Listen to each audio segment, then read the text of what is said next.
All right, everybody, welcome back to another episode of the Higher Alignment Podcast. And, these episodes, these specific episodes, are some of my favorite ones to do because I get to have my clients interviewed and share their stories. So I'm super excited to be sitting with my client, Michael, today. I've never asked, do you prefer Mike or Michael? I go by both. I mean, my family calls me Michael, but everyone else usually Mike. So Okay, I gotcha. will Well, respond to both. okay. Okay, well, welcome to the podcast, Mr. Michael Smith. How are you, Mike? I'm great. I'm fantastic. So I appreciate it. I'm happy to be here. That's a great response and feels very genuine. So I can't wait to hear why you're great. But it's cool because I was thinking about this before we got on today and I was kind of thinking about how we got connected. And it was a little serendipitous, if you will, or like kind of like divine timing because I had met with a mutual friend of ours, Jaylene, the day before or the day, I think the day after you had reached out to her. And from what I understand, you hadn't talked to her for a little while. I hadn't like, I've known Jaylene for years, but hadn't seen her in years. So we were just kind of like, let's do coffee. So it's like we both kind of connected with her like 24 hours apart. And then I know I'll let you share, but like from what you had connected with her with, she's like, hey, I might have someone I want to send your way. And, 3 months later, here we are. So it was really, the universe works in mysterious ways, but, always for our best interests at heart. So I wanted to start off today, Mike, with maybe just giving our audience a little bit an idea of what you do for work and maybe kind of how you're feeling before we started. Like, pressures of the job or just of life that you were dealing with and what was kind of going on internally and externally, and just kind of how it was affecting your life. Yeah, and I mean that's a very loaded question. I feel like I could probably go for a long period of time on this, but I've worked for a company for 21 years as a sales executive, specializing in everything from traditional telco services to cybersecurity, AI integration. And then I had transitioned into a role looking after specifically the healthcare IT field. And so I know when we were first talking, there was a lot of pressure that came with that job, and obviously you've been in like high level sales for a long time. So like, what was that? How did you find that environment was affecting you? Like, just like, how was it? What were you taking home from it? What were your days like? Like, just what were some of the things you were experiencing in relation to the stress of that job? I think the biggest component is now realizing that I was not doing anything properly to manage stress, proactively or even reactively. And so although I love being in stressful situations, I love high level sales, I wasn't processing it in a constructive way. And Mm, so for myself, I hit a point where I was not sure exactly what was wrong with me. I knew what I was feeling was not right. Uh, and I don't even know really how long I was just feeling at best okay. mm, But like at the very beginning when you asked, "Oh, how am I doing?" I'm great. Like I feel great. Where when we had first started, um, you know, that high level was just okay. I didn't know how to feel anything better than that. yeah. And so, how did that, like, what were, like, talk to me about like what your internal world was like at that time, internal and external. So, like, maybe like, what was your what were your thoughts like, your mental state, your physical health, like your sleep, like what were some of the things you were dealing with at that time? You know, I was in such a negative, maybe even like a toxic environment at the time, work wise, where I was striving to succeed, I was striving to be great, that I my mentality was always just to push through it. If I was feeling tired, if I was feeling exhausted, if I was stressed out, it was push through because you have not hit your goal yet. Push, Mm. push, push. And then the reality of it is, and the biggest component that suffered was my personal life. So, n- not being present with family, not being present with friends, not proactively wanting to communicate with anyone. Like the thought process of picking up the phone to call my parents and just see how they're doing. Like I was just so exhausted that the idea of just talking to someone at the end of the day was just too much for me to do. I think what happened was that rolled into not not wanting tomorrow to even happen, just because I knew that tomorrow was going to be the same as today, same as yesterday. And what started to happen was I started not going to bed because the faster I go to bed, well, the quicker I wake up. And then I Mm. redo Groundhog Day over and over and over again. And I was in a situation where I had to figure out at work what good looked like. I was in a situation where no one could say, "Hey, this is what good looks like. These are the things that you need to do to get here." I had to build some of those methodologies, or at least attempting to build those methodologies to get there, which resulted in me waking up in the middle of the night going, "Oh, what if I try this? Oh, what if I do that?" And then, of course, by the time that you actually think about it, write it down, I mean, you're maybe back to sleep in an hour. And at the time, I thought that I was getting enough sleep regardless. I think that when you and I talked at the very beginning, you asked, "Oh, so how'd you sleep?" I'm like, "It's good. I sleep." And then I wake up and then I do the things that I need to do.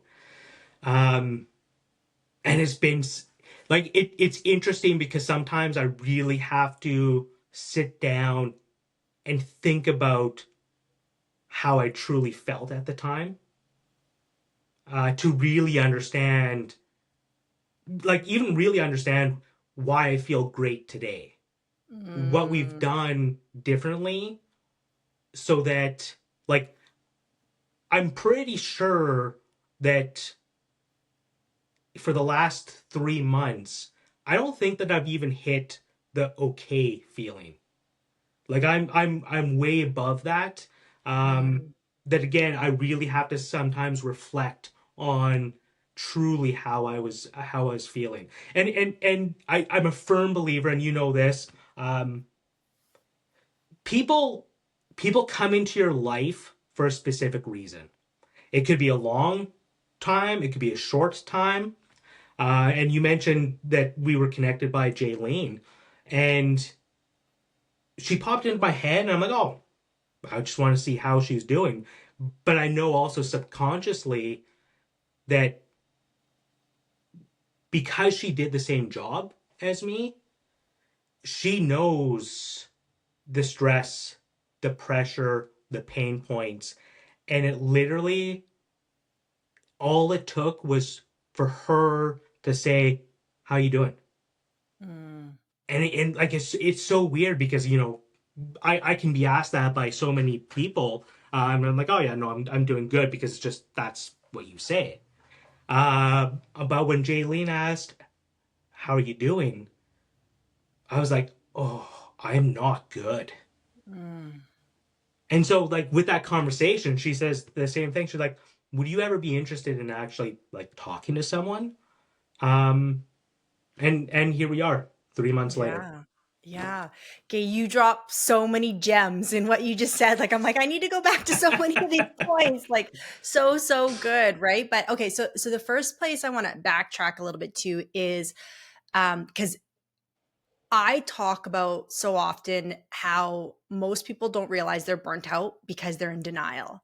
And I was one of those people. Do you know what I mean? And well, I say there's two reasons. I say it's you don't actually know what burnout is, or you're in denial. And that's the main thing for type A personalities, you know what I mean? Because it was the Yeah. same thing when I was working. It's like, but this is just what productive people do. We have shitty sleep and we don't have energy to interact with our loved ones and like, you know, all these things that you were mentioning. But it's like now that you're on the other side of it, right? On this 3 month arc, and you're on the other side of it, when you look back, it's like, how did I survive that way for so long? You know what I mean? Like you can't Yeah. even fathom like how like what was I doing, you know? So and something as simple as you mentioned with just like the sleep, like people I'll hear often like, oh, I'm a night owl.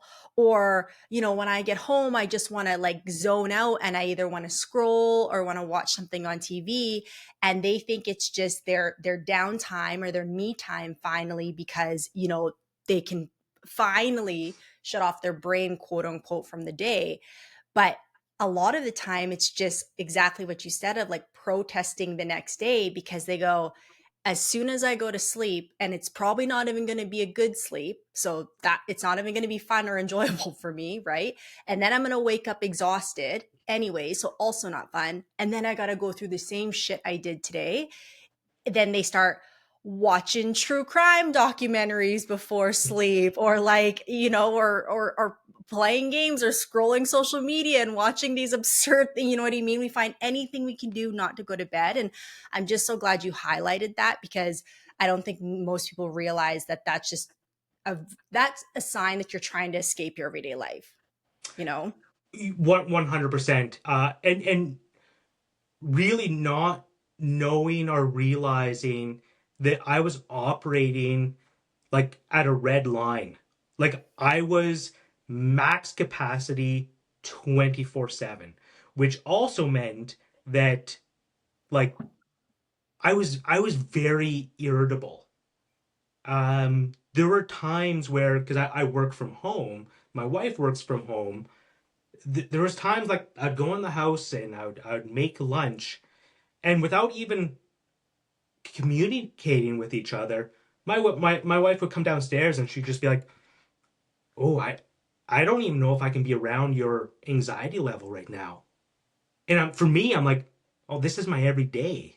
Like I wasn't feeling overly anxious, but again, I was operating at such a like red line revving that I I don't even know, and it sometimes I feel it's a godsend that my family even wanted to be around me at the time. There was literally points, and we talked about this, where I was so irritable that I couldn't even sit down for dinner with my family because listening to anyone eat was just triggering my anxiety and my stress, and it would drive me crazy. And we've laughed about it a couple times, but there was a long period of time where potato chips were outlawed in my house. My wife, my kids, no one was allowed to eat chips in the house because the hand going into the bag, the crunch of the chip, um, would set me off. I couldn't do it. I couldn't handle it. I'm And so that no, keep going. Don't let me cut you off. Keep No, going. I was just gonna say like that was the level that I was at. And like it's embarrassing. Like it's truly embarrassing that I could be set off by the sound of someone eating chips. I laugh now and I'm glad we can laugh at it now because like yeah I know I remember it was like a month ago it was like we were celebrating you're like my wife's eating chips again in the house and I was like woohoo she must be Well, so happy. we were doing Mexican night. Oh, So right. my wife went and got everything, and we were making tacos and homemade salsa, and it was great. And so I looked at him like, "Oh, did you get some tortilla chips?" And she looked at me like, "Sorry, what?" Yeah. And I was like, tortilla chips." And she's like, "Am I allowed to eat those again?" And again, it was embarrassing. But man, am I ever so happy that I'm over that. No, I was going to say over that hump, but it was a much longer period of time than just a hump. So, And again, we can laugh about it now, which is great. I remember when you first told me, I'm like, well, that's the first time I've gotten that one so far. So that's cool. I hear most things, so that one I haven't heard yet. But what I think is so important to highlight around that is, it would be so easy to brush something like that under the rug. Like it's not a big deal. It's not a big deal. But when you actually step back for a moment, you're like, but like we have to look underneath the surface of why this is even a thing. You know what I mean? And so it's so easy for all of us, like again, going back to the sleep thing, like just to normalize that this is just how I am. This is just I just don't like people eating chips around me. I just, you know what I mean? We normalize all these behaviors instead of like being able to step back and be like, whoa, like this isn't normal. Or like that's where that whole denial of burnout comes into play, oh And yeah, so, I was Googling symptoms of loud noises and like chip. I was in complete denial because I'm like, well, there's got to be something wrong with me. Like, oh, you thought you had like a phobia of chip noise or something, chip absolutely, ASMR. absolutely. And like you said, there's even though I was at a point where I was just like, well, is this it? Like, this is the whole point of life. Like, this is it. This is why we work so hard. Um, just for me to feel okay. Even knowing that I never thought that I was burnt out. I never thought that um, I could go that far. I'm like it's not like I can't work. I'm working. I'm making money.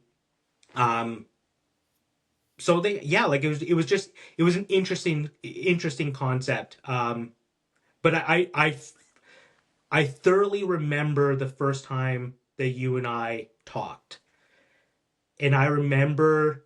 And I mean, we talked we talked about it after the fact, as far as like listening to your instinct.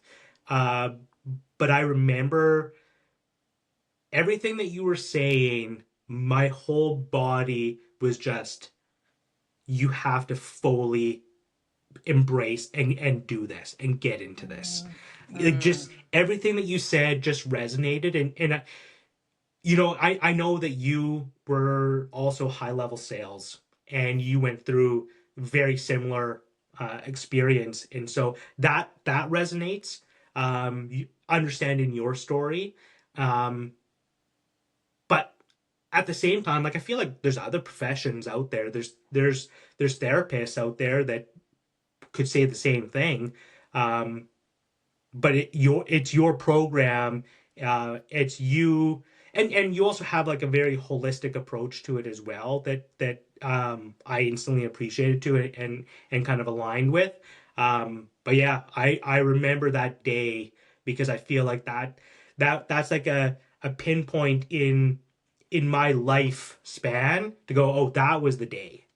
That was the mm. day that things started to change.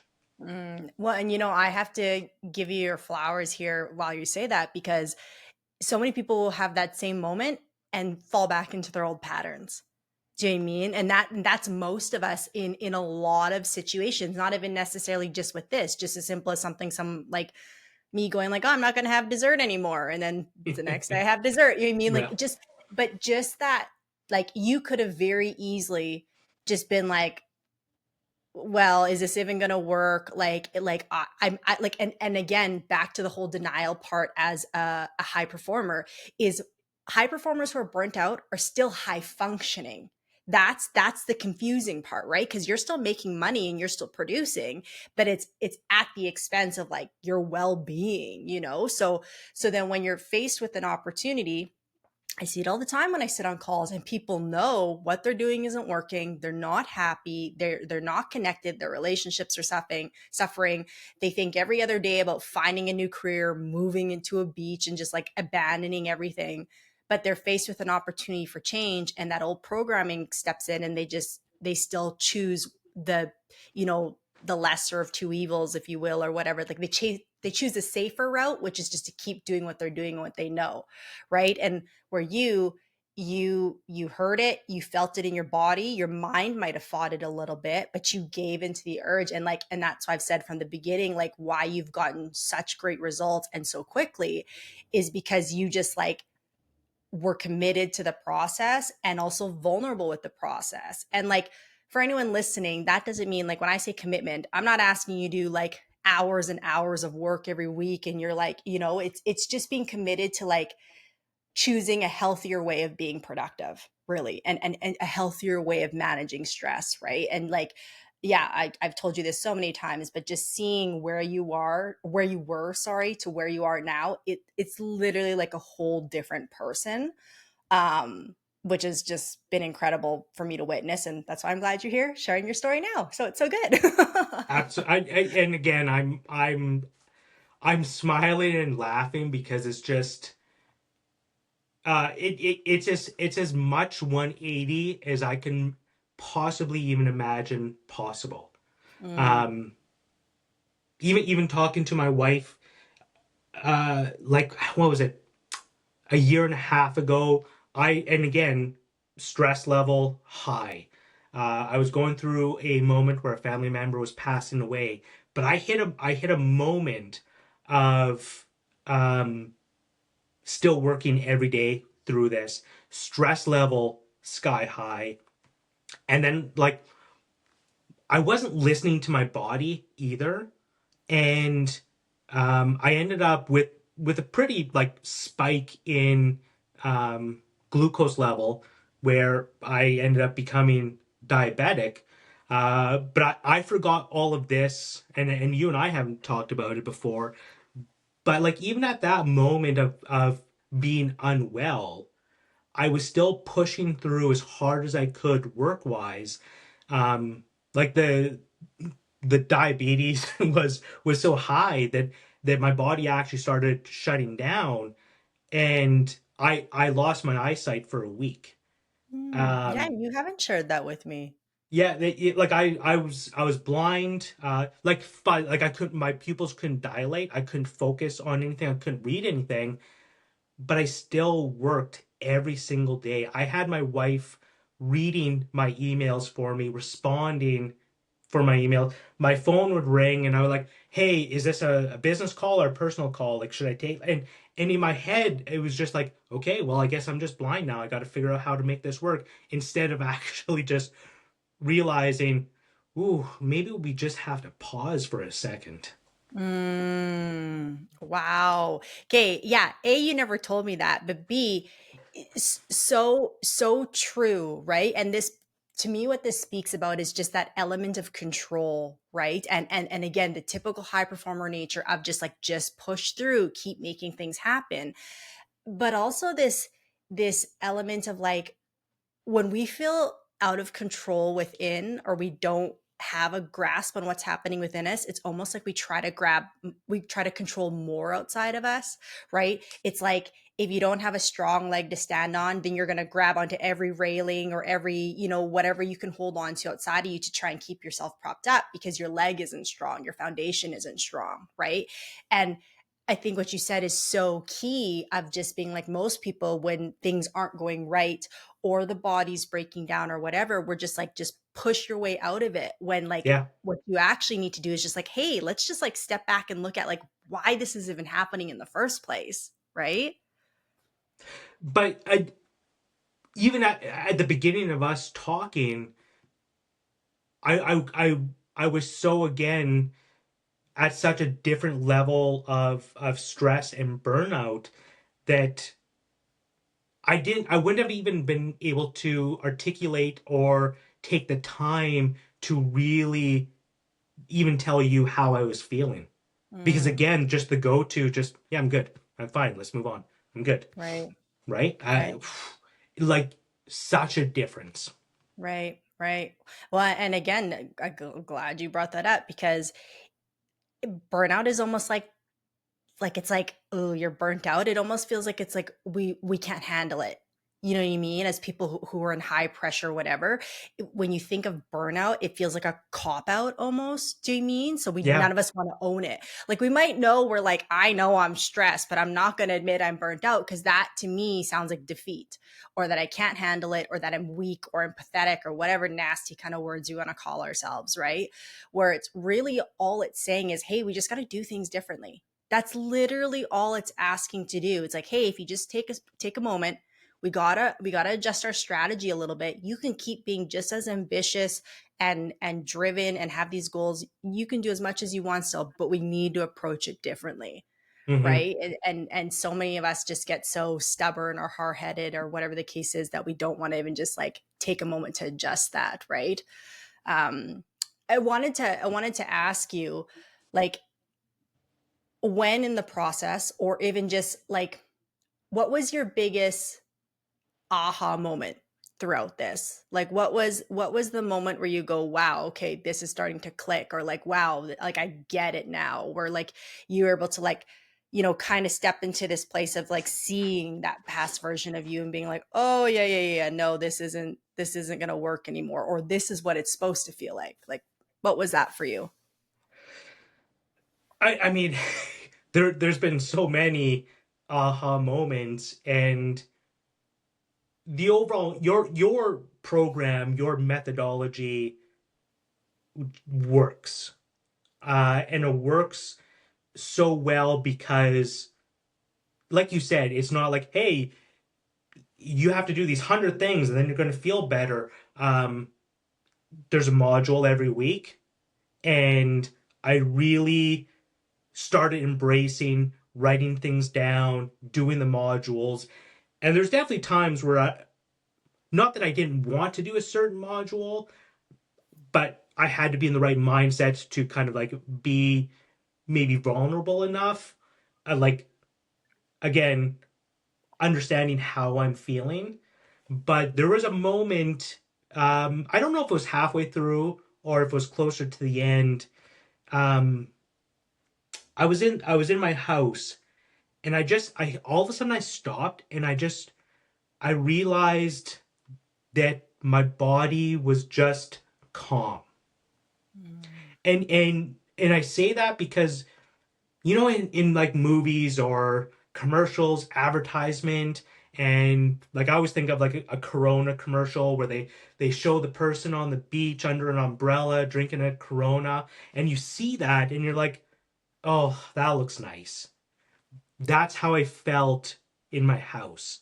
And I remember feeling my chest because I'm like, wow, like I don't have an ounce of anxiety. Like, I felt fantastic. I felt happy. But like, it was at that moment where I'm like, this is something that I will always have implemented in my life until the day I die. Um, these components is definitely how they're going to be implemented in my life moving forward. Because again, I don't know how many people would be able to have that feeling of being on a beach, drinking a Corona, just sitting around in their house. Okay, I love that so much because you're exactly right. The reason we crave vacation so much is for that feeling, right? Like I remember when I was at the height of my burnout, I was taking about 2 vacations a year. I couldn't be gone for more than like, 5 a week at a time, so it couldn't be that long, but I would like live for vacation to vacation. Like I get one book, I get home, I'd have the next one booked for 5 months down the road. And I Yeah, lived for those, right? Because it just got me through the in between. But it was because I needed to escape my everyday because I was so anxious and miserable, to be honest. Like I just was. And so I talk about this a lot where it's like yeah, we should enjoy our vacations, we should look forward to them, but they shouldn't be a means of escaping your everyday life, right? And the fact that you were able to, again, with your commitment to the process, be able to like bring that feeling to your everyday, it's like now you don't feel like you need to escape anymore. Like a vacation's just a yeah, bonus. 100%. Um, I wake up every morning refreshed, ready to do anything, work, house. I mean, you name it. Like there's never a component of what I'm doing now that feels like a chore, that feels like, oh yeah, I got to do that. Like it's like, yeah, cool, I'm gonna go do that now. Like it just there's an energy level um that I haven't had in a long time. Mm. And was there anything in the program or that we talked about that you felt like really helped make that switch for you? Like that switch of being able to like really embody that calmness and the energy, like any particular thing that we talked about that really like flipped that switch, or was it kind of a compound of everything? Uh, it was a compound of everything, but um, regulating techniques really has helped my day-to-day world. So I refer to you as my life caddy. And for anyone that golfs, everyone understands what a caddy is there to do. Is to give advice. It's to provide you with the right club. It's to provide you with, oh, hey, by the way, the wind is going blah blah blah. I refer to you as my life caddy because you provide me with the tools necessary for every component of my life. And I say that because um, even though I was at a point of being stressed out to the max where I couldn't process it, I still like being stressed. I still like what I do. I love sales. I love high level sales. Like I love every component of it. Um, but your methodology teaches me, hey, you don't always have to go for the green. Because what I was doing is I was going for the green, and yeah, I'd land one, but I would also be in the water, I'd be in the sand, and then it's like, ah, right? And so there's always going to be a component of you need to go for the green, you want to go for the green, but then there's also times where it's like, you just need to lay up here. Put that club back, take this club. And that's what the regulating techniques has really provided to me. The circadian rhythm of being having a plan, having a routine in the morning, dedicated time for myself to help regulate the nervous system, incredibly key. Um, and so the regulating techniques, I do those every single day. Every day. If I have a big meeting, if I have a meeting that we might have 20 people on, I schedule time beforehand and I go for a quick power walk. And that it clears the mind, it regulates my nervous system. I think about how I want to drive that meeting, and then I come back and I'm ready, I'm prepared, I'm confident. Where again, like in the past, I was not doing. Sometimes I'd land that green, but sometimes I wouldn't either. I'd be in the water in the sand. So now with those techniques, that was the biggest for me. That was the biggest takeaway. Like that was also an aha moment of, and for some people, they're always gonna be like, well, yeah, of course, like yeah, you didn't know that. I'll make this joke all the time because when I was first diagnosed with diabetes, um, all of a sudden I had to figure out, well, what can I eat, what can I not eat, and I met with a diabetic nurse, and she's giving me tips on things that I need to eat and tips on what I should stay away from. And I'm like, do you do you have like a cheat guide that you could just send me? And she's like, I have the perfect thing for you. And she handed me the Canada Food Guide. And so like I'm like, oh well, okay, but but she then went through it and said, this is why this is important, this is why this, instead of just saying do this, do this, do this, it's the understanding of the why it's important. Mm. And that's the Mm. part that maybe it took me a little bit longer than some, uh, but implementing those things and understanding the why, again, those are the parts where I will have implemented in my life forever. Mm. Again, you just dropped so many gems that I want to touch on. But okay, so first off, this is why regulating your nervous system is so damn important. Okay. And I get that not everyone necessarily understands what that means. Like if you're not using that terminology all the time, but that essentially just means bringing you to the present moment, right? That's essentially what it does. When you're regulating your nervous system, you're teaching your body it's safe to just be here and be present and be in your body, right? And so when we're dysregulated or we're in survival mode, right, you're seeing through such a limited scope. So as you see, you're trying to constantly get on the green. You're constantly trying to get on the green because you're just trying to win that hole, win the hole, win the hole, win the hole, and you're focused only on that.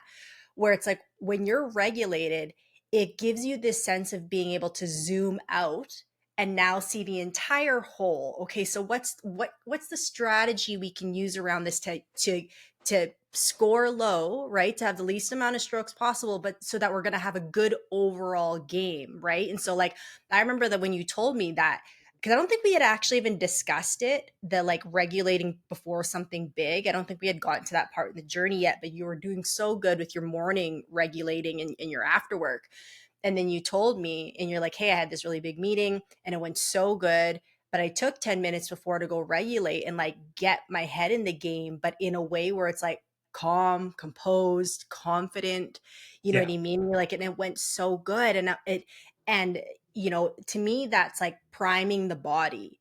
It's getting the body like ready to play. It's getting to be in the game. And, I know you and I talk about like sports references a lot. I know nothing about sports really. So I just kind of play where I can. But, just even with athletes, like if you're too tight, that's like death to an athlete, right? Like if your swing's too tight, if you're too stiff in the body, if you're overthinking, just like the energy of being too tight is dangerous. You want to be loose, you want to be relaxed, your reflexes can be on point. And that's why the nervous system is so important. And the other thing that you touched on that I think is important to remember is like taking care of your stress doesn't mean losing your competitive edge, right? Yeah. And I think that's what people fear sometimes. Or they're like, I don't want to be just like kumbayaing all the time now. And what if I don't have this like ambition anymore? And what if I don't have this drive anymore? And as you said, you love sales, you love every aspect of it, you love being under pressure. Like these are all things you thrive in.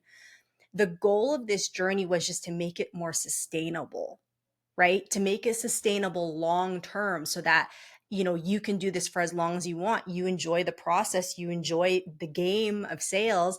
It's like, okay, so then let's make it sustainable long term so you can keep doing it and enjoy it and not end up like resentful and depressed in the process, right? Yeah. And that's very, very important. And this is why you are my life caddy. Um, is exactly that. It enhanced my sales. I would close a sale, I'd close an opportunity, and I would just have a sense of relief. Where now, not only am I excited, I'm excited when I just have a good meeting. I'm excited about so many different components of my job that I didn't have before because it was more of a process, and and like you said, it was just I couldn't see the full picture. Um, where now, and I mean, it's still like I'm still working on it. Like it's not a magic pill that now everything is perfect. I just went away on vacation for a week, and I really I struggled with components of the regulating techniques. I was in a different environment.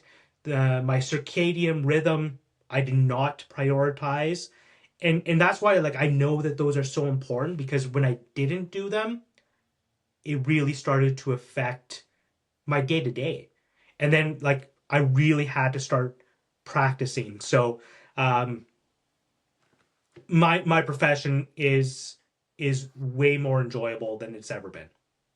Yeah, and I'm glad you pointed that out too, because it's like I'm trying to be as real as possible with my clients and my audience. Like, again, it's not a magic pill, right? And like the whole point of this process is to not, we're not going to magically take away all your stress. That is not realistic. What we're here to do is to give you the tools that you need so that when something does trigger you, that window is much smaller than it needs to be, right? Something would have normally set you off for 2 days, a conversation with your boss, a conversation with a colleague, or a deal goes sideways, stress you out for 2 days, overthinking it, some of us a week. Now it's like, okay, it takes a couple hours and you're moving on to the next one, right? Like think Mm-hmm. about how much energy that's conserving for you, right? And then in the instances where maybe you are out of your routine, or some life event happens where you have to now take care of a family member, or all these things come up, it's not good to say that this perfect routine is now going to stay during that time, but when you go through that time, it's not going to take such a hit on your system, Yeah. right? You're going to have the capacity to be able to absorb the impact of said experience, and then the body can bounce back a lot faster and be like, okay, that was all right. I got it. I can get back into a normal flow, right? So I'm really glad that you brought that up. um okay, I mean, you've kind of alluded to it throughout the interview so far, but like, so what are the biggest differences you've noticed now? Like now that we've gone through the process, now that you went through 3 months, like what are the biggest changes you see in yourself and that you feel internally and externally from when you first started? Oh, I would probably say the biggest thing that I feel, the biggest thing that I notice, and the biggest thing that um, individuals have actually commented on, uh, my relationships are much stronger, and relationship with family, relationship with friends, but it's relationship with alcohol, it's relationship with food. Again, at the time, I was so redlined that I could drink as many coffees, energy drinks, and it literally would not affect me. I could probably have a 3-shot espresso and go to bed because it just it wouldn't affect me. Whereas now I can only handle one, maybe two coffees a day. If I have caffeine after 3 p.m., I will feel it for the rest of the day. Um, I think that we had talked about it where like it wasn't a plan, but during the day, like I got to the point where like I needed energy drinks to survive, and then I just stopped. It wasn't planned stop. I just didn't need to anymore. And that's the same with alcohol. Like I would never say that I was, a heavy drinker. Definitely got to the point of having a drink every day. And my relationship with alcohol is at the point where it's not that I even have to say no to it anymore because it never enters my mind that that's something that I need or even want. I'll still celebrate. I'll still have a glass of wine. I'll still have a cocktail when I go out. Um, but it's only maybe for special occasions or going out on a date night. Um, that part has actually been a very interesting mindset that I think about, where I don't even have to say no to those things because they're just not part of my mindset right now. I love that you brought that up because, like, obviously everyone kind of knows that, like, alcohol isn't necessarily the best for us, and obviously food, we can always eat healthier, and we Yeah. can always, eliminate the vices. We all know that. But when you're in that state and you think you're like, you could easily be thinking to yourself, I need to stop drinking. I need to stop drinking. But it is not easy. It is actually very, very difficult to just switch that button when you're in that state of burnout. But when you start making your stress a priority and just managing and handling that better, those things naturally take care of themselves, right? And you're a prime example of it. And so I'm so glad you brought that up, because for people who might be listening thinking like, oh, I need to fix my relationship with that stuff too, but thinking like, how do I even start? Because they're like, they're so used to having it, or let's be honest, a little bit addicted. It's Hmm. like you don't even have to worry about that. If you just take care of your stress properly, that relationship will naturally start to clear up, right? So I'm so glad you brought that up. Can you elaborate a little bit more on like your personal relationships too, like how those have improved?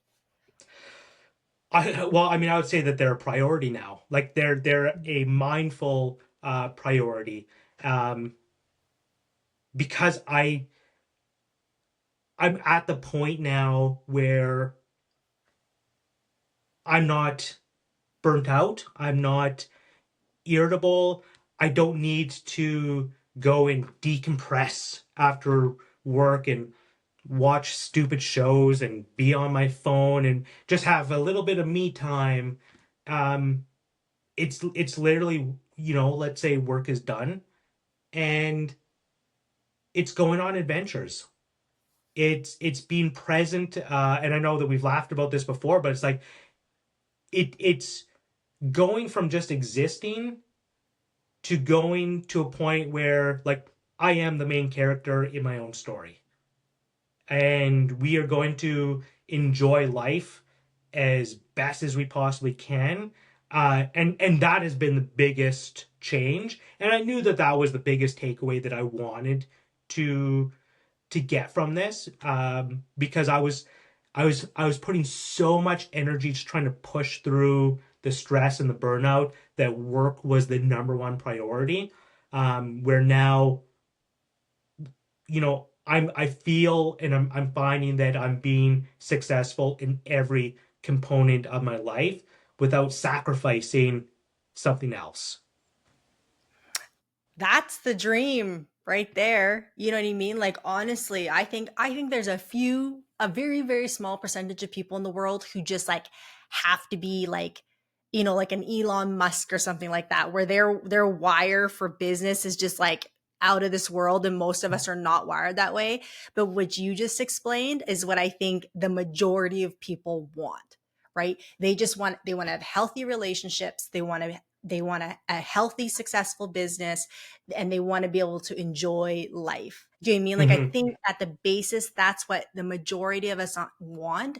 And so, again, just to see where you were before and how you're feeling to where you are now within a matter of 12 weeks, you know what I mean? Like, it's just a testament to what can change with just some commitment and a desire, you know what I mean? And like it's just been really, yeah, incredible to witness how much growth you've done. So Yeah, well, and again, yeah, I'm probably your biggest fan. Um, at the thanks. beginning, we talked about, what are you wanting to get out of this, and I know that, part of that exercise, and I think you touch on this that, probably the majority of your clients always say, freedom.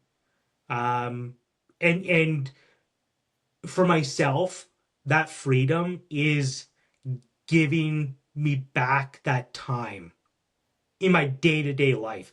Time is my freedom to do whatever I want to do now. Where Mm, I just, it had a hold of me and I couldn't get away from it. I didn't know how to get away from it. There's so many Instagram and TikTok influencers that will talk about it. There's self-help books. Um, your methodology and your approach, um, just every single component just literally went, oh, okay, that clicked. Now I can understand why that's important. mm. So again, I talk about you to everyone. Um, I'm your biggest fan. Um, my wife starts to hear things that I'm saying, and she's like, "Well, what is that?" And I'm like, "Oh, well, you got to set boundaries in your life. You don't have to be a dick about it, but there are reasons on why you need to set boundaries, both professionally and personally. Um, and so, like little things like that.